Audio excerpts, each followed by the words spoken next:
Bienvenue dans le podcast du coin des profs FLE. Je m'appelle Cynthia, je suis prof de FLE en ligne depuis 2016 et en pleine pandémie, j'ai décidé de lancer ma chaîne YouTube pour accompagner et aider mes collègues à faire leur transition en ligne. Je lance ce podcast pour vous accompagner dans le développement de vos compétences digitales pendant votre trajet en voiture ou encore dans vos tâches du quotidien. Let's go pour un nouvel épisode! Bienvenue dans ce tout premier épisode du podcast Le coin des profs FLE. Comment ça va aujourd'hui ? Moi, ça va plutôt bien. Je suis assez émue de lancer ce podcast. Je me souviens, il y a quelques années, quand je voulais lancer un podcast et il n'y avait pas les outils qu'on a aujourd'hui. Il fallait savoir héberger un flux RSS en mode solo sur un site internet, enfin son propre site internet. Si vous avez visité mon site internet, vous savez que c'est pas là où je suis la plus craque des cracks. Donc voilà, je suis très très émue, je suis très reconnaissante que vous soyez ici pour écouter ce premier épisode. Sans plus tarder, on va se lancer dans le sujet d'aujourd'hui. Donc aujourd'hui, je voudrais vous parler d'un sujet qui me tient vraiment à cœur, un sujet que je prêche énormément sur mon Instagram, le coin des profs FLE.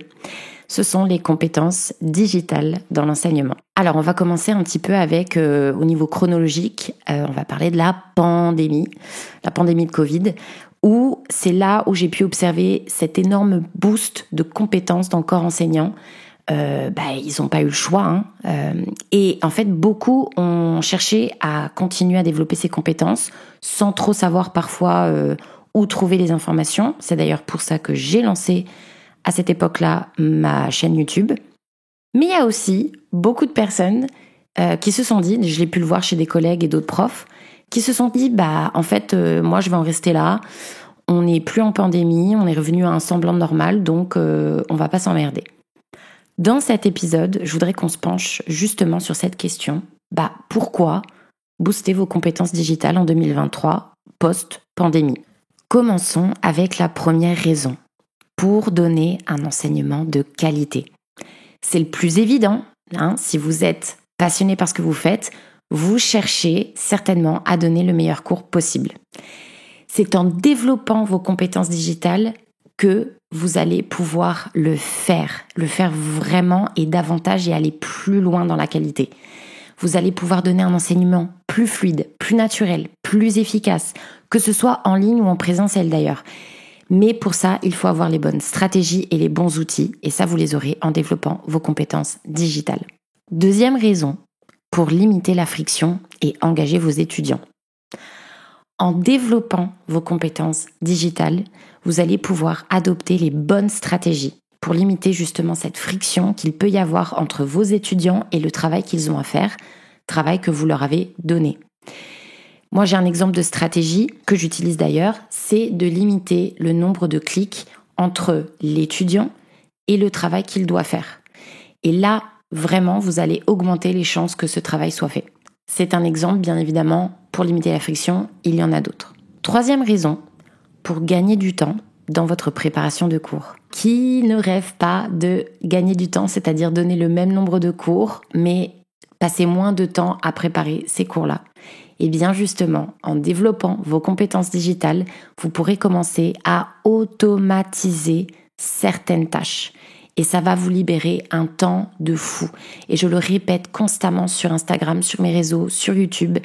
Automatisez vos tâches, vos questionnaires, vos compréhensions orales, vos compréhensions écrites que vous allez pouvoir ainsi réutiliser.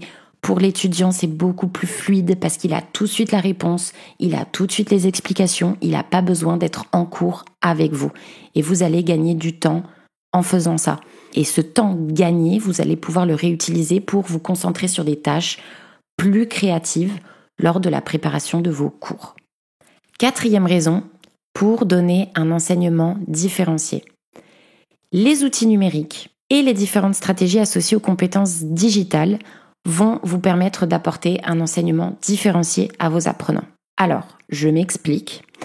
Comme vous allez libérer du temps dans la préparation de vos cours parce que vous aurez des stratégies et vous aurez automatisé plein de ressources et de tâches, vous allez pouvoir passer plus de temps sur les outils d'analyse qui sont offerts par les LMS. Les LMS, ce sont des Learning Management Systems, donc par exemple Canvas, celle que j'utilise. Il y a aussi Google Classroom, Moodle, Blackboard, etc. Mais Canvas, je vous le garantis, pour l'instant, c'est la meilleure. Et en utilisant ces outils d'analyse, qui s'appellent généralement Analytics, ça va vous permettre de cibler de manière extrêmement précise qu'est-ce qui ne va pas, les besoins spécifiques des apprenants, leurs difficultés. Et donc, ça va vous permettre de personnaliser à fond votre enseignement sans pour autant y passer plus de temps. 5e raison, pour vous démarquer face à la concurrence. Et oui, donc si vous avez décidé de vous lancer en ligne, la concurrence n'est pas rude, mais en tout cas, elle augmente, il y en a de plus en plus. C'est la réalité un petit peu aujourd'hui. Alors, qu'est-ce qu'on fait face à ça ? On développe ses compétences digitales. Développer vos compétences digitales va vous donner de l'avance, c'est garanti, sur les autres profs qui ont décidé de rester sur leurs acquis.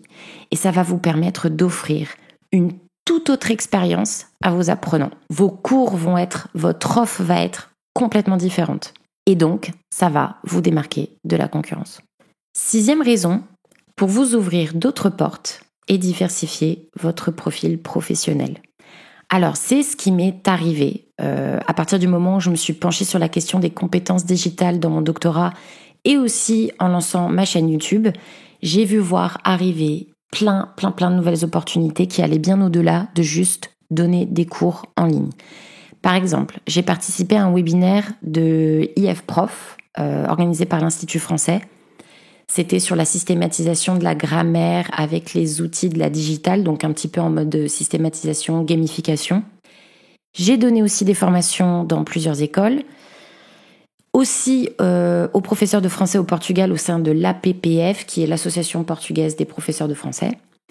Et le mieux, j'ai monté en échelon en devenant coordinatrice du niveau débutant à Middlebury College. Donc Middlebury College, c'est une université dans laquelle je travaille tous les étés depuis 2014. Donc je vous dis pas à quel point c'était fou pour moi de monter un échelon et de devenir coordinatrice. Et ça, je le dois justement au développement de mes compétences digitales, pas à autre chose. Enfin, du moins, pas vraiment à autre chose.